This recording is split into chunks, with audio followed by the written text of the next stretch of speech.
ಹೇಗಿದೆ ಹೊನ್ನಾಳಿ ಕಳೆದ 2 ವರ್ಷದಿಂದ? ನಮ್ಮ ಅಪೇಕ್ಷೆ ಕೇವಲ ಹೊನ್ನಾಳಿ ಮತಕ್ಷೇತ್ರ ಅಲ್ಲ, ದೇಶ ಸುಭಿಕ್ಷವಾಗಿರ್ಬೇಕು. ಓಕೆ.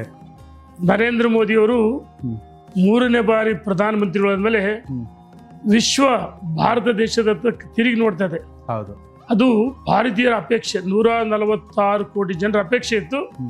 ಹಿಂದೆ ಅಟಲ್ಜಿಯವರು ಪ್ರಧಾನಮಂತ್ರಿಗಳಾಗಿ ಉತ್ತಮವಾದ ಆಡಳಿತವನ್ನು ಕೊಟ್ಟರು.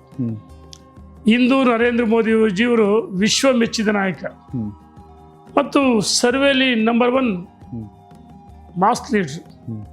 ಕರ್ನಾಟಕದಲ್ಲಿ ಸನ್ಮಾನ್ಯ ಯಡಿಯೂರಪ್ಪನವರು ರಾಜ್ಯದ ಮುಖ್ಯಮಂತ್ರಿಗಳಾಗಿ ಅಧ್ಯಕ್ಷರಾಗಿ ಕರ್ನಾಟಕ ರಾಜ್ಯ ಅಂದರೆ ಅಭಿವೃದ್ಧಿ ಪದತ್ವ ಸಾಗ್ತದೆ ಅಂತೇಳಿ ಒಂದು ಬಾರಿ ಕರ್ನಾಟಕದ ಬಳಿಗೆ ಇಡೀ ದೇಶ ತಿರುಗಿ ನೋಡ್ತು.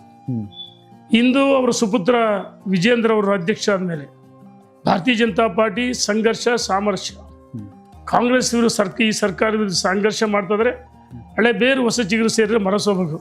ಹಿರಿಯರನ್ನ ಕಿರಿಯರನ್ನ ವಿಶ್ವಾಸಕ್ಕೆ ತೆಗೆದುಕೊಂಡು ಸಾಮರಸ್ಯದಿಂದ ಪಕ್ಷವನ್ನು ಸಂಘಟನೆ ಮಾಡ್ತಿದ್ದಾರೆ.